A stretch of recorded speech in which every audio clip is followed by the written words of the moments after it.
کہتے ہیں جی کہ اگر نافرمان اور خطا کار بیٹا ہو اس کو بد دعا دے سکتے ہیں؟ بالکل نہیں دے سکتے. بد دعا دو گے تو اور بے حیا بن جائے گا نا.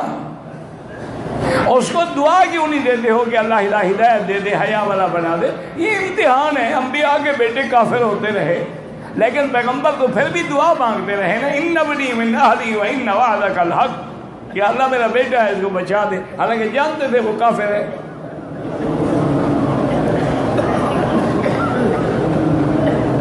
بہرحال وہ جیسا بھی ہے اس کے لیے دعا کرو. کیونکہ ایک بات یاد رکھو، والدین کی دعا اولاد کے لیے ایسے ہوتی ہے جیسے نبی کی دعا امت کے لیے. اگر تم دعا کرو گے برباد ہو جائے گا وہ، اس کا کچھ بھی نہیں رہے گا، نہ دین نہ دنیا نہ آخرت. اس لیے اس کو معاف کر دو، اللہ کے حرم میں بیٹھ کے اس کی ہدایت کے لیے دعا کرو.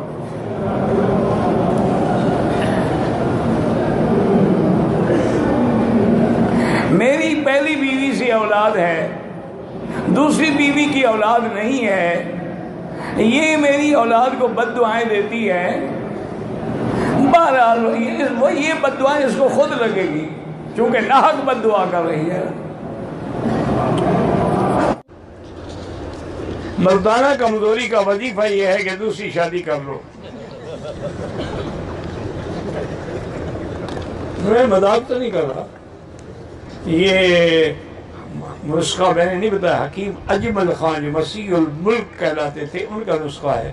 کسی نے کہا کہ حضرت ہمارے علاقے میں مردانہ کمزوری بہت زیادہ ہے، کوئی نسخہ بتائیں. فرمایا کہ زیادہ سے زیادہ شادیاں کرو، کثرت سے جماع کرو. انہوں نے کہا دیکھا نہیں ہے کہ لوہار کا ہاتھ مضبوط ہوتا ہے اور فلسفی کا دماغ مضبوط ہوتا ہے. کیونکہ وہ ہاتھ کو زیادہ استعمال کرتا ہے طاقت آ جاتی ہے. فلسفی دماغ زیادہ استعمال کرتا ہے، دماغ کو تم جس چیز کو زیادہ استعمال کرو گے تو طاقت آئے گی. یہ تو اجمل خان مرحوم کا نسخہ ہے.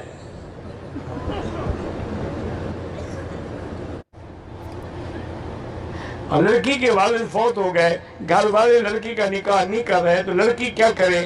وقت کے قاضی کو درخواست دے، وقت کی عدالت میں درخواست دے یا اپنے علاقے کے علماء میں سے کسی بڑے عالم کے پاس جا کے